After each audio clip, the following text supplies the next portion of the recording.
수 있고 또 우리 주변에서 많이 볼 수 있는 일이 있는데 그게 뭘까? 그게 뭘까요? 그거 바로 복 받는 거예요. 아, 저 사람 참 복이 많다 하는 경우죠. 저 사람 참 복이 많다. 이것은 대단히 중요한 일이고 우리는 참으로 복 있는 사람이 되어야 되는 것입니다. 근데 그런가 하면은 우리 주변에서 또 성경에서 볼 때 저 사람은 참 복이 지지리도 없다 하는 경우도 있어요. 그런 경우 있어요. 저 사람은 복도 되게 없네. 지지리도 복이 없네. 저 사람은 어떻게 저렇게 매사에 하는 일마다 잘 되느냐 하는 것입니다. 잘 안 되느냐 하는 것입니다. 시도기도 고생을 해서 이제는 참 살만할 줄 알았는데 또 큰일이 닥쳐가지고 보는 사람을 안타깝게 하는 경우를 볼 수도 있어요. 그래서 오늘 우리는 하나님이 가르쳐 주시는 대로 복 있는 사람의 복에 대해서 함께 은혜를 나누고자 합니다. 먼저 감찰의 복을 말씀하고 있어요. 오늘 본문 말씀 8절 9절입니다. 8절 9절 거기에 보면은 감찰의 복에 대해서 말씀합니다. 한번 읽어봅시다. 시작. 8절 9절 시작. 너는 어느 지방에 있든지 비밀을 떼는 것과 정의와 공의를 짓밟는 것을 볼지라도 그것이 이상히 여기지 말라. 높은 자는 더 높은 자가 감찰하고 또 그것들보다 더 높은 자들도 있음이니라. 땅의 소산물은 모든 사람을 위하여 있나니 왕도 밭의 소산을 받느니라. 아멘. 이 감찰하는 자가 있다. 감찰. 한번 따라합시다. 감찰. 더 높은 자가 감찰한다. 복 받는 자보다 더 높은 자가 권력으로 복을 받든지 물질로 많은 재물을 모아 복 받든지 많은 지식을 지혜를 쌓아서 유능한 사람이 되어 복을 받든지 더 높은 사람이 감찰하신 분이 계십니다. 시편 59편 4절의 말씀 보니까 다윗이 나와요. 다윗 많이 들어보셨죠? 다윗이 하나님께 이렇게 호소하는 기도를 합니다. 59편 4절입니다. 내가 허물이 없으나 저희가 달려와서 스스로 준비하오니 주여 나를 도우시게 하여 깨어 살펴주소서. 이렇게 기도하는 내용입니다. 내게 허물이 없으나 저희 사람들이 달려와서 스스로 준비하는데 주여 나를 도우시게 하여 주님이 깨어 살펴주소서. 이렇게 기도합니다. 호소합니다. 여러분, 다윗의 이런 호소는 낮잠을 자다가 하는 호소가 아닙니다. 지금 이 경우는 상황이 너무 급박해서 이제는 꼼짝없이 죽었구나 싶을 때에 하나님이여 일어나서 나를 살펴주옵소서 하고 하는 호소입니다. 그런데요.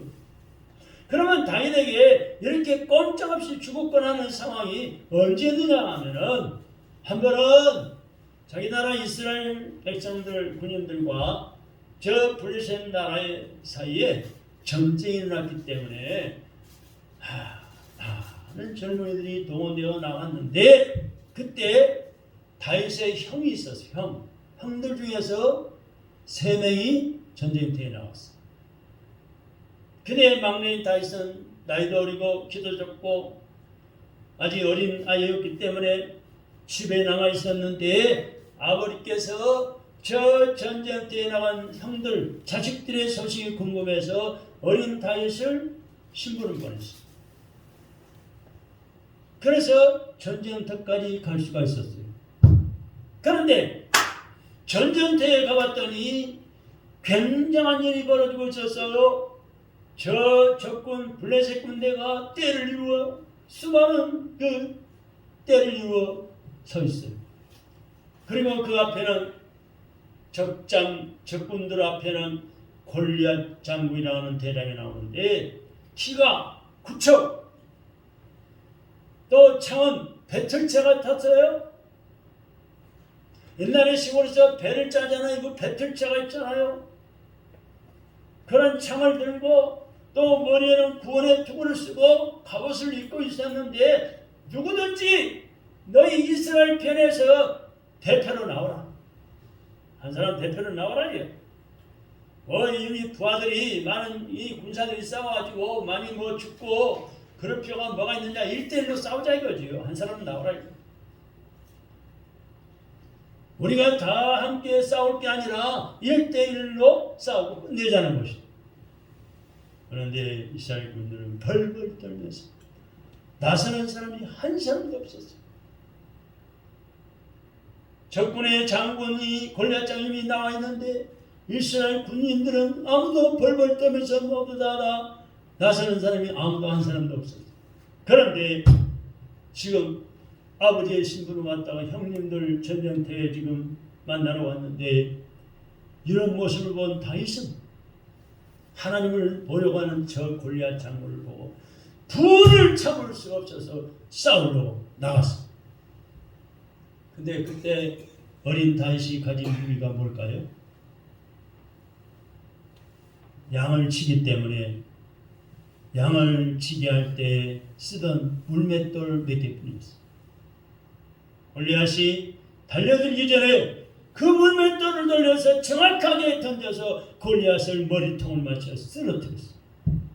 쓰러진 골리앗 장군을 뛰어가서 칼을 뺏어가지고 그 칼로 골리앗 장군의 목을 베가지고 왔어요.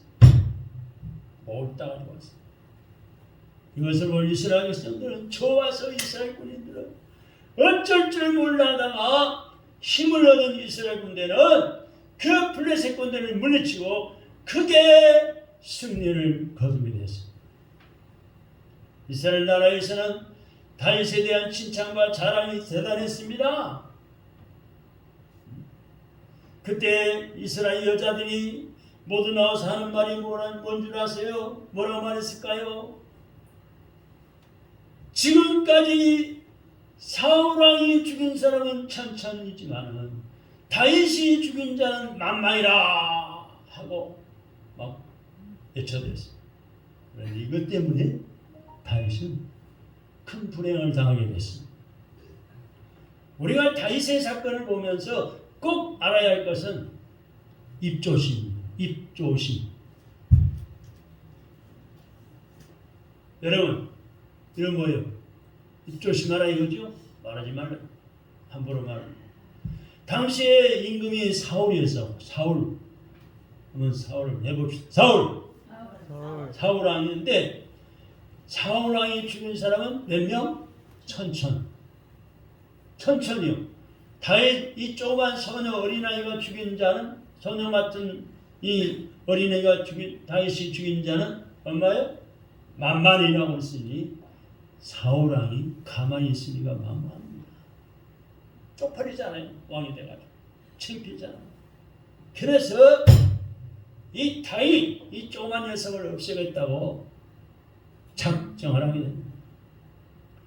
다윗이 이제 도망가서 합니다. 도망을 갔지만은 이 사울왕이 군대를 동원시켜가지고 이잡듯이 뒤져가면서 쫓아다녔던 거예요. 결국 다윗은 이스라엘 나라를 위해서 좋은 일하고 서도 오히려 도망다니는 신세가 된 것은 이스라엘 여자들을 이뻐한 때문이었다는 겁니다. 그래서 입조심을 해야 한번 따라합시다. 조심. 조심을 해야 돼요. 그런데 다윗이 이렇게 억울한 일을 당해놓고 생각하니 이제는 꼼짝없이 잡히면 죽게 되었을 때 하는 말이 하나님! 나에게 무슨 허물이 있습니까? 무슨 잘못이 있습니까? 죄라면은 내 목숨 내놓고 하나님을 위해서 싸운 것밖에 없지 않습니까? 하나님의 이름으로 나가서 적군을 물리치는 것밖에 없지 않습니까? 이렇게 하나님 앞에 막 이렇게 이것이 어떻게 죄가 됩니까? 이것 때문에 쫓기게 되었고 이제는 숨을 데가 없어서 꼼짝없이 잡혀서 죽게 되었으니 하나님이여 나를 돕기 위해서 일어나 감찰해 주십시오 하고 간구하게 됩니다. 나를 돕기 위해서 일어나 나를 살펴주시옵소서 간구합니다.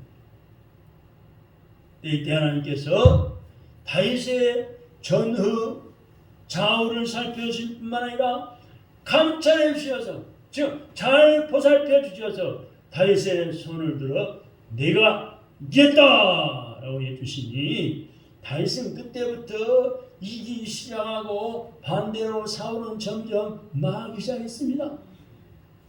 왕이라고 대통령이라고 별거 없어요.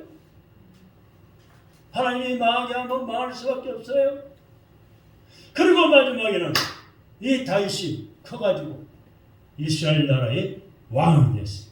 할렐루야!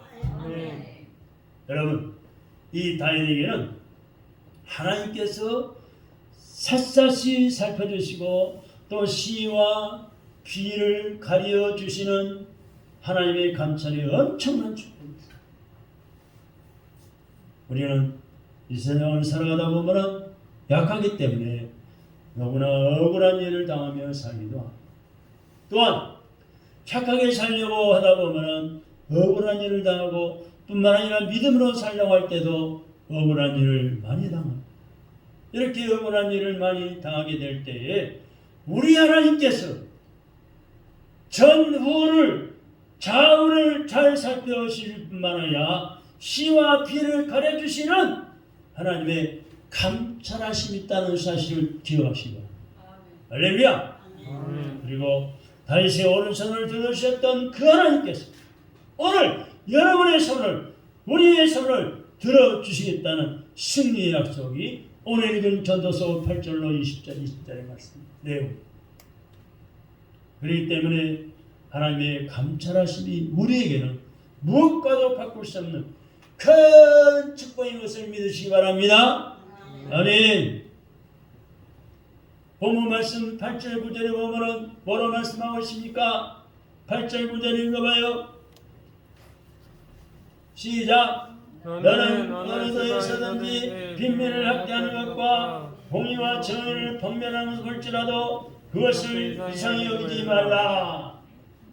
또 계속해서 높은 자는 더 높은 자가 감찰하고 또 그들보다 더 높은 자들도 있음이니라. 땅의 소산물은 모든 산 위에 있나니 왕도 밭의 소산을 받느니라. 여러분 이게 무슨 말씀일까요? 무슨 뜻일까요? 그 당시는요 뭐에 먹고 살았는가니 농사 지어 먹고 살았어요. 농사 짓는 때 어제는 뭐 농사만 짓을 뿐만 아니라 뭘 만들고 뭘 만들어가지고 외국에 다 팔아서 돈 많이 벌어오고 그러잖아요. 건물 지어 돈 벌기도 하고. 근데 그 당시에는 농사 짓는 것밖에 없어요. 그래서 이 8절의 말씀에 지금 빈민, 네? 빈민이라는 말씀이 나오죠? 빈민이 뭔 뜻인 줄 아세요? 네?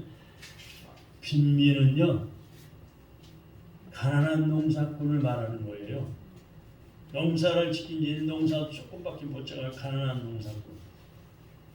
그런데 그 위에 있는 관리들이 좀 권세가 있다고 그래가지고 가난한 농민들을 얼마나 학대하고 못 살게 구는지 모릅니다. 그리고는 여러 가지 명목을 붙여가지고 빼앗아가는 거예요. 농사지는 또 이것 떼가고 저것 떼가고 여러 가지 명목을 붙여가지고 빼앗아. 그 다음에는 왕도 못 본 척하고 뇌물만 받아먹었어요. 왕도 뇌물을 받아. 밑에 부하들이 백성들을 이리저리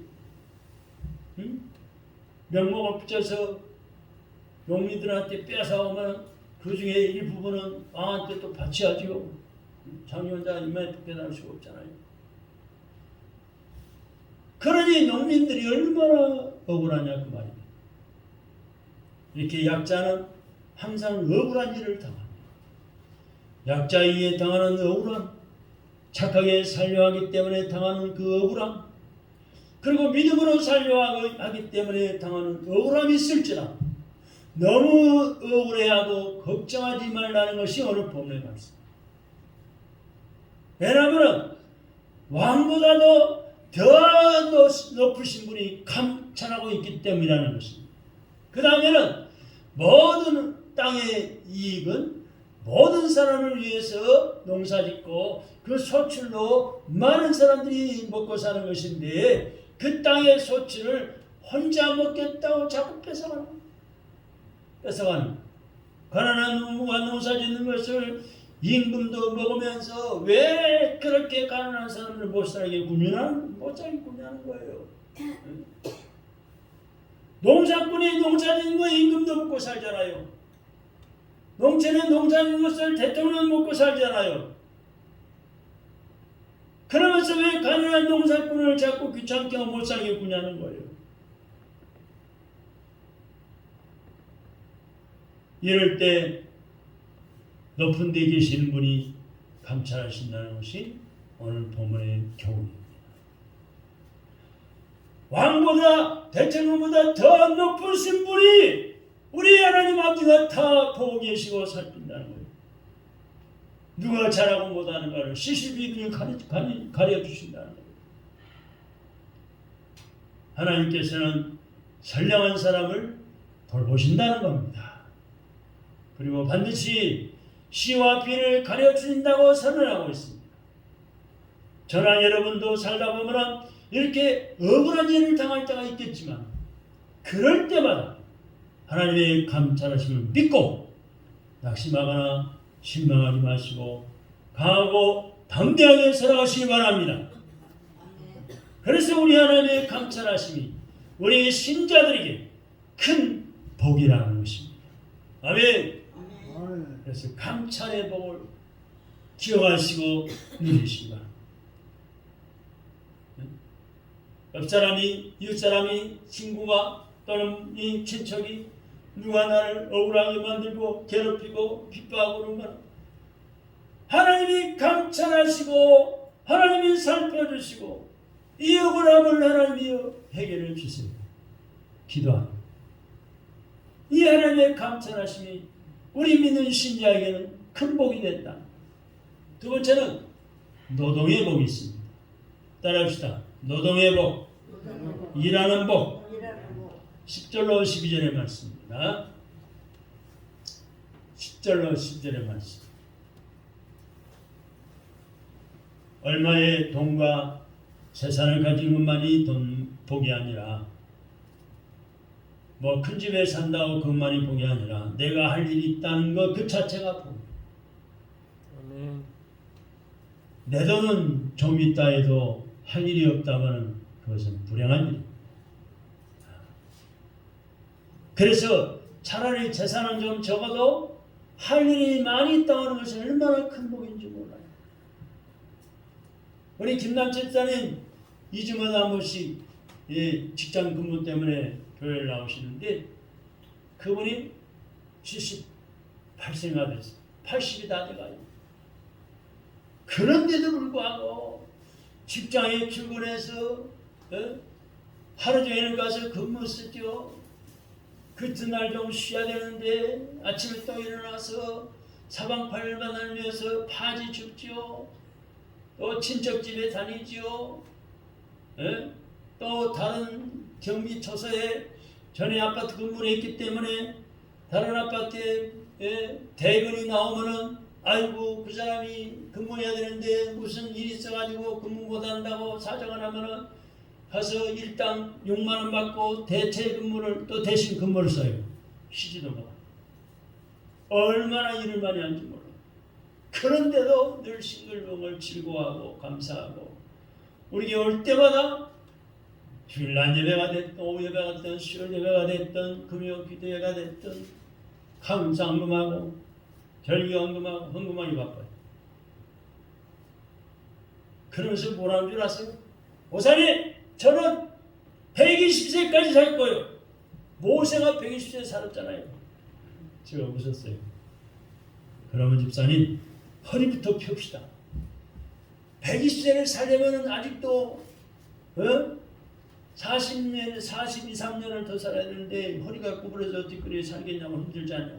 허리 좀 펴읍시다.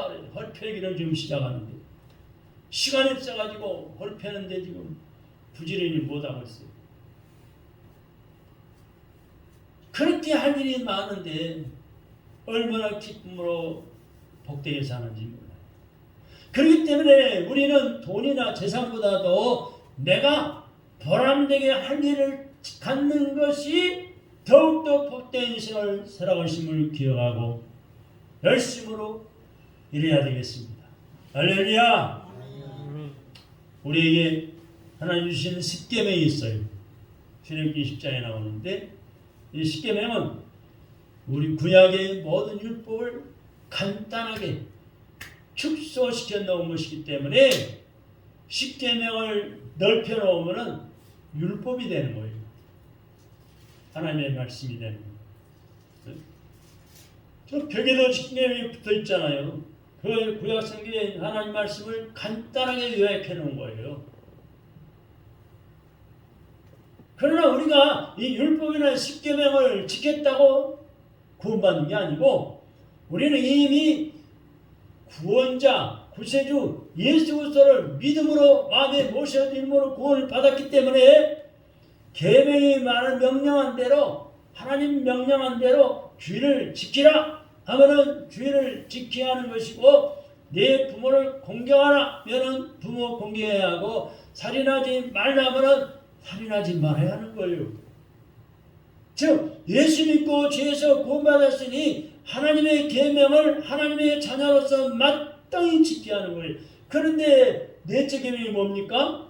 안식일을 기억하여 거룩하게 지키라는 것인데 이것을 오늘의 말로 바꾸면은 주의를 거룩하게 지키라는 거예요. 왜냐하면은 이 믿음을 우리가 오늘도 나왔지만은 믿음이란 주의를 잘 지키기 위해서 출발하고 성장하여 열매를 맺게 되기 때문입니다. 네? 주의를 잘 지키는 데부터 믿음이 출발하고 믿음이 점점 자라나서 열매 맺는 삶을 좋은 열매 맺는 삶을 살 수가 있는 거예요. 그래서 하나님 엿새 동안에 세상을 만드시고 제7일째 7번째 날에는 어때요? 우리도 하나님 쉬셨는데 우리도 하나님처럼 한 주일의 하루인 주일을 꼭 육신생활의 모든 것을 쉬고 그래서 주일날 다 문 닫잖아. 공무원도 쉬려고 다 관공서에 문 닫고 은행도 문 닫고 병원도 문 닫고 원래 쉬는 거예요. 하나님의 법칙이에요. 쉬면서 우리는 믿음을 갖고 경건하게 살기를 원하시기 때문에 주의를 지켜야 합니다. 하나님 아버지가 하나님의 자녀인 저와 여러분들이 경건하게 살기를 원하셔요. 경건하게 살려면 경건한 하나님 앞에 나와서 하나님의 교회에서 하나님의 경건의 말씀으로 또 기도로 찬양으로 경건의 연습을 하고 훈련을 해야 되는 거예요. 어디 가서 우리가 그걸 할 수가 있겠어요? 다 세상 온 천지가 다 죄악 투성인데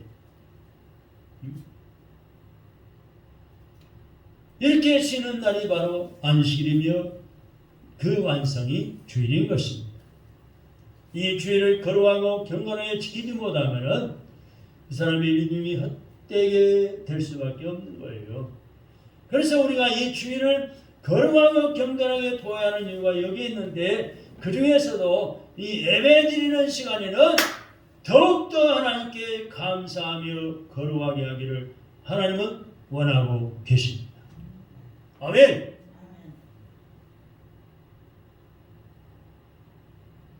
주일날 하나님은 신령 가진 여호와 예배하는 자를 찾으시기 때문에 형식적인 예배로 주일 예배 시간을 헛되이 보내면은 일주일을 한 주간을 헛되게 사는 것이고, 그것이 반복되면은 일생을 헛되게 사는 것이 되고 마는 거예요. 여러분, 세상 어디 가서 우리가 이 경건을 훈련을 하겠습니까? 세상 어디 가서 우리가 이렇게 너 죄짓지 말아라,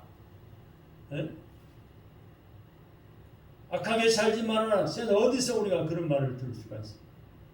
선생? 학교 가서? 선생도 죄짓고 사는데 자기도 못하는데 어디서 강력하게 죄짓지 말고 살라고 어디서 말할 수 있겠어요? 대통령 앞에? 대통령도 더 많은 잘못을 하고 있는데 대통령 신뢰가 신임이 땅에 떨어지고 말았는데,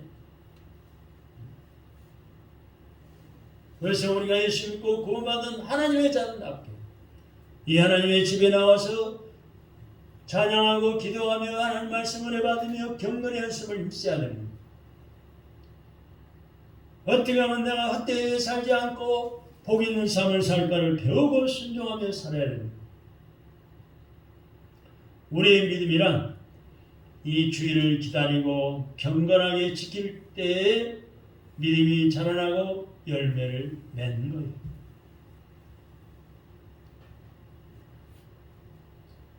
그래서 제4계명의 안식일을 거룩하게 지키라고 한 까닭에 엿새 동안은 아무렇게나 되는 대로 살다가 주일날은 나와서 거룩한 척하면서 예배드리면 다 되는 줄로 알기 쉽습니다.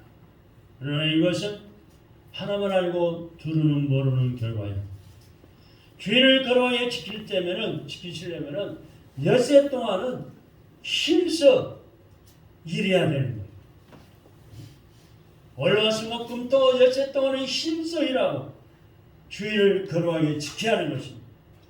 주일을 거룩하게 지키는 동시에 엿새 동안에 힘써 일하기 때문에 주일을 거룩하게 지키지 않으면 하나님께 범죄함에 되듯이 엿새 동안 일하지 않고 또 성실하게 살지 않은 것도 하나님 앞에 죄가 되는 거예요.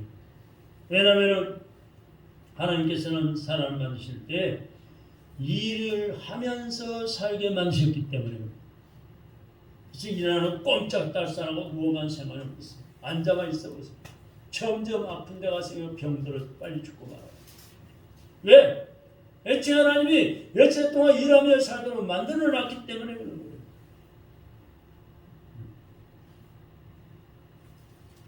그래서 우리가 일하는 것, 즉 일할 수 있다는 것은, 일감이 있다는 것은 하나님이 주신 큰 복이요 하나님이 크신 선물임을 감사하며 살아야 합니다.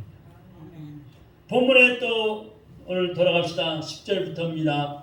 10절로 10절의 말씀 한번 읽어봅시다. 시작. 은을 사랑하는 자는 은으로 만족하지 못하고 풍요를 사랑하는 자는 소득으로 만족하지 아니하나니 이것도 헛되도다. 세상이 많아지면 재산이 많아지면 먹는 자들도 많아지나니 그 소유들은 눈으로 보는 것에 무엇이 유익하냐. 노동자는 먹는 것이 많든지 적든지 잠을 달게 자거니와 부자는 그 부유함 때문에 자지 못하느니라. 어쩌면 꼭 그 말씀이 나와요. 합당한 말씀이잖아요. 여러분, 오늘 이 10절로 12절에 읽어보시면서 무슨 생각하십니까? 앞에서 말씀드렸던 것처럼 돈 몇 푼 있고 재산 좀 모아놨다고 해서 그것만이 복이라고 할 수 없습니다. 내가 좋아하고 보람 있는 일감, 일할 수 있는 것이 복이요, 일하는 사람이 복 있는 사람이라는 거예요. 이런 사람은 오늘 10절에 12절에 보니까 이런 사람은 먹어도 달게 먹고, 여러분 일하고 나서 배고플 때 먹으면 밥이 꿀맛이, 반찬이 꿀맛이, 이것저것 따질 시간도 없어요. 꿀맛이 돼가지고 먹어도 달고 잠도 달게 잔다. 그건 누웠다고 잔다. 피곤한. 오늘 보면 10절의 말씀에 지금 뭐라고 말씀하고 있어요? 우리가 읽어봤지만은, 예? 은혜를 사랑하는 자는 은으로 만족함이 없다고 했어요. 그때는요, 이때 당시는 돈이 오늘날처럼 뭐 지폐, 종이 돈이 없었어요. 돈을 은으로 만들었어요. 은으로 만들었기 때문에 결국 돈을 사랑하는 자는 돈으로 만족함이 없고, 이런 뜻이에요. 재산을 모아놓고 재산을 사랑하는 사람은 그 재산 때문에 만족함이 없다는 거예요. 아이고, 이거 누가 훔쳐가면 어떡하나? 밤사이에 내가 자는 동안 훔쳐가면 어떡하나? 누가 또 구워달라고 졸라대면 어떡하나? 친한 사람이, 친척이, 이웃사람이 돈 좀 꿔달라면 어떡하나? 안 꿔주면은 또 꼼보라고 욕심쟁이라고 자기밖에 모른다고 욕먹을 텐데 어떡하나? 아이, 근심 걱정이 한두 가지가 아니고. 또 욕심이란 한이 없는 것이기 때문에 그래요. 여러분, 천하를 얻으면 만족할 줄 아십니까? 천만에 그렇지 않습니다. 그저 여러분 1,000,000원만 모았으면 좋겠다 그래가지고 1,000,000원 모으면은 이제 됐다. 그런 사람 봤어요? 없어요. 그 다음에는 1,000,000원 다음에는 뭐예요? 1억의 재산을 모으려고 하지 않습니까? 1억. 네? 사골세 살던 사람이 전세 살면은 좋고, 전세 살던 사람이 그저 작아도 좋으니 내 집에 살아갔으면 하지 않습니까? 그래서 뭐 15평짜리 20평짜리 살다가 만족하다가는 얼마 지나지 않아서 또 아이고 비좁은데 25평 30평짜리를 바라보고, 그 다음에는 30평도 적으니까 40평 50평, 그 다음에는 뭐예요? 빌딩을 바라보잖아요. 이거 팔아가지고 빌딩 사 세 받아 먹고 나는 한 층 쓰고 빌딩 바라보잖아요. 이런 욕심 때문에 어떻게 이런 욕심을 다 채울 수가 있겠습니까? 사람은 세상 것으로 만족함이 없다고 그랬어요. 그러므로 너무 돈에만 얽매이지 말고 일할 수 있고 일할 수 있는 일터가 있는 것에 감사한 마음을 가지고 살아야 한다는 거예요. 이런 가족들을 자랑스럽게 생각하는 것입니다. 이런 가정은 행복하고 복된 가정이 되는 거예요. 할렐루야. 효도하는 자식들은 부모님께 일감을 만들어 드려요. 부모님이 힘들지 않을 만큼, 부모님이 수월하게 할 수 있을 만큼 일감을 만들어 드려요. 이것저것 맡기고 부탁도 드리고 살아있는 보람을 느끼게 해드리는 것이 진정한 효도라고. 그래서 요새는요, 자식들이 결혼해 나가 자녀를 낳으면요, 맞벌이가 많이 하기 때문에 어린이집에 애기들을 맡기지 않고 자기 부모님에게 자녀를 맡기고 대신 어린이집에 줄 돈을 부모한테 드립니다. 100만 원도 드리고 150만 원 드리고, 어차피 어린이집 보내면 그만큼 들어가니까. 그것도 부모는 받아서 기쁘고 즐거운 생활을 가죠. 그렇게 일감을 만드는 진정한 효도란 말도 있어요. 사는 게 보람 있다고 생각하면서 사는 사람은 그 사람이 무슨 일을 하든지 또 나이가 얼마나 들었든지 몸이 편찮은 사람이라도 행복한 사람이요, 복받은 사람입니다. 그러니 얼마를 모으고 어떻게 더 늘리냐는 것보다 어떻게 하면은 삶의 보람 있는 일을 할 수가 있을까를 찾아보세요. 그러기 위해서는 뭐 해야 돼요? 일을 해야. 그래서 노동은, 일하는 것은 하나님의 축복입니다. 할렐루야. 아멘. 이것이 하나님께서 원하시는 것이고 우리의 남은 생을 더욱더 경건하고 거룩하게 사는 비결이고 행복한 삶의 지름길인 것을 기억하시기 바랍니다. 다음에는 세 번째 복음, 지혜의 복음입니다. 13절로 17절의 말씀인데 우리가 세상을 살아가는 데는 지혜가 많아야 되는데 그 중에서도 첫째로 삶의 지혜가 있어야 합니다. 살아가는 데 지혜가 있어요. 앞집에 사는 박서방도 150만 원을 받고 뒷집에 사는 이서방도 똑같은 150만 원 월급 받습니다. 그런데 앞집에 박서방네는 얼마나 알뜰살미하는지 그저 전혀 돈 타령을 안 하고 살아갑니다. 그런데 뒷집에 이서방네는 항상 엉망이에요. 며칠 뒤에 돈 떨어지면 그저 꼬다 먹고 예산 갖다 먹고 월급 타온 한 보름 후부터는 바가지를 긁습니다. 돈 내놔라 왜 이렇게 돈을 적게 받아 적게 버느냐. 그런데 여러분 왜 이렇게 될까요? 삶의 지혜가 없으면 무절제로 항상 부족하기 마련입니다. 절제하지 못하니까 좀 끊을 건 끊고 오래 참을 건 참고 성령의 충만을 받아 살아야 되는데 그게 없으니까 무질제한 거예요. 기분 따라 살다 보니까 흥청망청 살다 보니까 자기 마음대로 살다 보니까 그러나 이렇게 미련한 여자와 살려면 차라리 새끼 빼앗긴 앙꿈을 들고 사는 것이 더 낫다고 잠언서에 말씀했어요.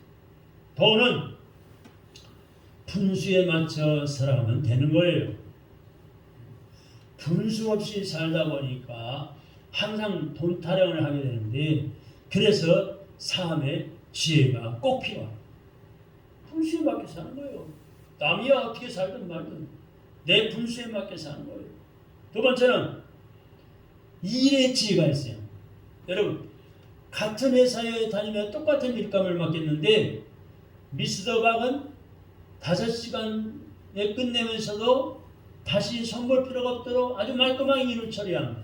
그런데 미스터 김은 10시간 일하면서도 헤매고 있습니다. 이것은 능력의 문제이기도 하지만 일의 지혜가 없기 때문입니다. 그래서 일하는 지혜가 큰 복인 것입니다. 세 번째로는 말의 지혜가 필요합니다. 말의 지혜. 어떤 사람은 말도 붙이지 못하는 일도 말의 지혜를 가진 사람은 가서 일을 척척 끝내고 돌아와. 말의 지혜가 있어요. 우리가 살아가는 세상에는 말의 지혜가 너무 필요해요.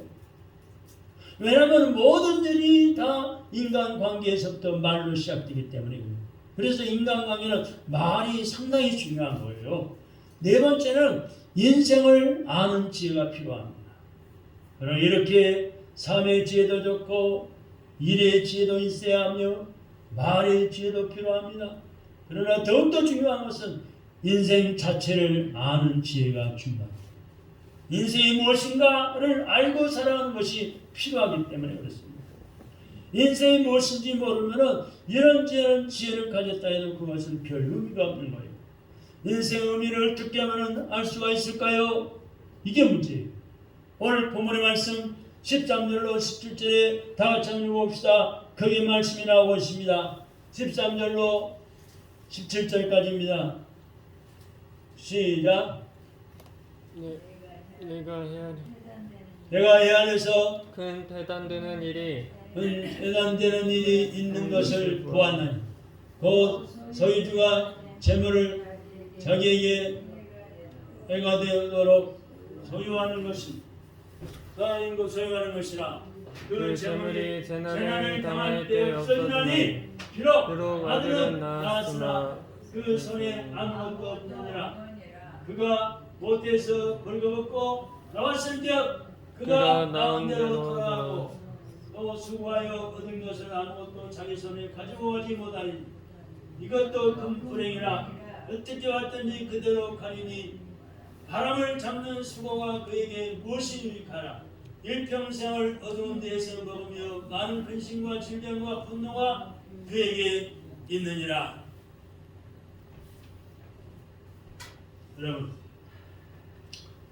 여기 13절로 17절에 보니까 우리 인생은 맨손 쥐고 왔다가 돌아갈 때 어떻게 돌아가요?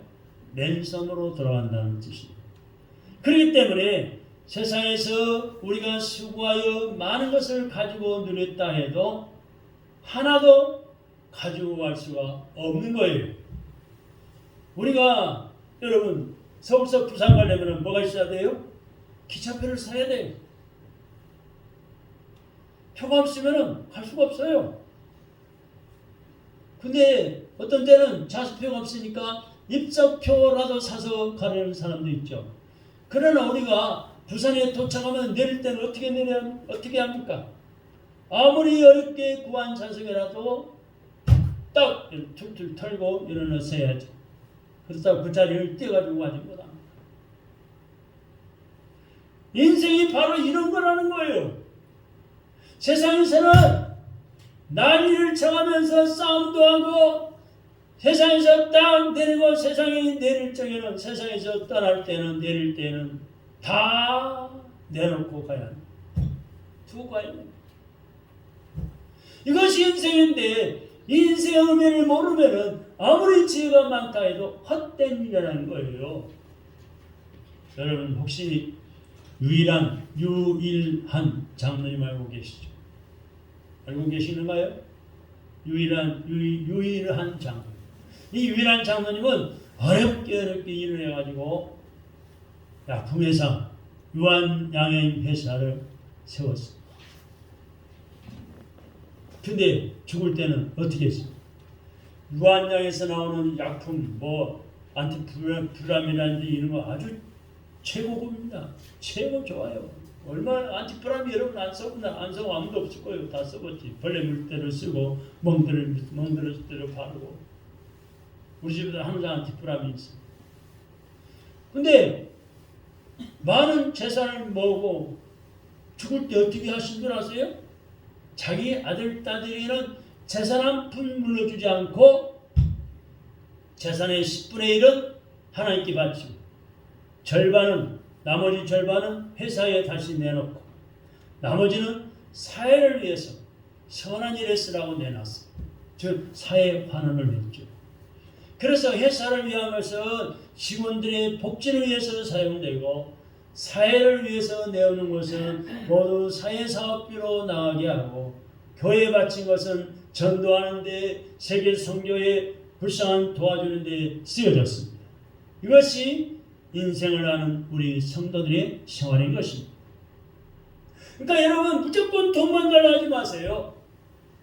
하나님 돈을 저에게도 물질을 이만큼 주시면은 이렇게 하나님께 위해서 하나님 위해 쓰고 불쌍한 사람 도와주고 선한 일에 쓰겠습니다. 이런 목표를 걸고 달라고 그래야 돼요. 아멘. 빈손 쥐고 왔다가 맨손으로 돌아오는 것이 똑같은데 얼마나 훌륭한 인생을 산 것입니까? 이것이 바로 지혜로운 사람인데 이렇게 인생의 의미를 아는 지혜가 우리에게 매일 필요한 것이며 큰 복이 되는 것입니다. 할렐루야. 마지막 네 번째로 누림의 복이 있습니다. 따라합시다. 누림의 복. 오늘 18절의 말씀입니다. 18절부터 20절의 내용인데 요한 예슬레라는 사람 알죠? 감리교를 창시한 사람. 유명한 신학자예요. 요한 예슬레가 우리에게 세 가지의 복을 가르쳐주고 있는데요. 첫째로는 받는 복입니다. 받는 복이 있어요. 우리 하나님께 복을 받고 시작했으나 다른 사람은 복을 받지 못하고 시작을 했어요. 그런데 복을 받고 시작한 사람보다 오히려 복을 못 받은 사람이 크게 번성할 수 있어요. 이게 무슨 말인 줄 아세요? 쉽게 말하면은 부모로부터 재산을 물려받은 복이 있어가지고 그 부모로부터 물려받은 그 복, 물질의 복을 받고 시작한 사람이 있고 아예 부모로부터 한 푼도 땡이나부터 물려받지 못하고 재산도 없이 시작한 사람이 있어요. 근데 복을 부모로부터 물려받고 시작한 사람보다 물려받지 못하고 복을 받는 사람이 크게 번성한다, 잘 된다고. 그러나 세월이 가면 갈수록 마지막 가서 계산할 때는 달라집니다. 복 받고 시작한 사람이 잘 된다는 말씀이에요. 그래서 복에는 받는 복이 있어요. 두 번째로는 모으는 복이 있습니다. 모으는. 여러분, 아무리 저 집에 엄청나게 복을 많이 받았다 해도 들여다보면 아무것도 보이지 않습니다. 이것은 복을 받기는 많이 받았는데 다 새나가는 거예요. 이리저리 다 없어지고 새나가고 구워지고 병원 갖다 주고 새나가는 거예요. 흥청망청 쓰다가 새나가버리는 거예요. 복을 더 다 잃어버리거나 빼앗깁니다. 그래서 아무리 복을 많이 받았어도 잘 쌓아서 모아야 하는 거예요. 모을 때는 모아야 됩니다. 모을 것은 모아야 됩니다. 세 번째는 누리는 복이 있습니다. 여러분, 모아놓고 누리지 못하면 어떻게 될까요? 그 사람은 죽었다는 뜻이에요. 이해가 가세요? 하나님이 주셔서 복을 주셔서 모았어. 모아놓으면 뭐예요? 쓰지 못하고 누리지 못하고 그 사람은 죽었기 때문에 쓰지 못 누리지 못하는 거예요. 그러니까 죽었다는 뜻이죠.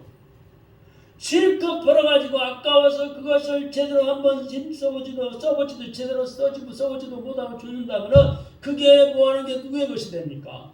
남존일만 시키는 거예요. 그래서 복을 받았으면 누려야 하는 거예요. 할렐루야. 여러분 세뱃돈 받았으면 누려야 되는 거예요. 누리는 복도 있어야 되는 거예요. 그것만 움켜쥐고 있으면 그 남의 것이 되고 말아요. 네? 누림에는 있는 자에게 베푸는 것도 포함되어 있습니다. 누리는 복이 참 귀한 복이에요. 그러니까 돈 벌려고 애쓰지만 말고 선하게 착한 일에 좋은 일에 쓰는 것이 중요한 거예요. 오늘 본문 말씀 18절에 20절에 읽고 끝맺겠습니다.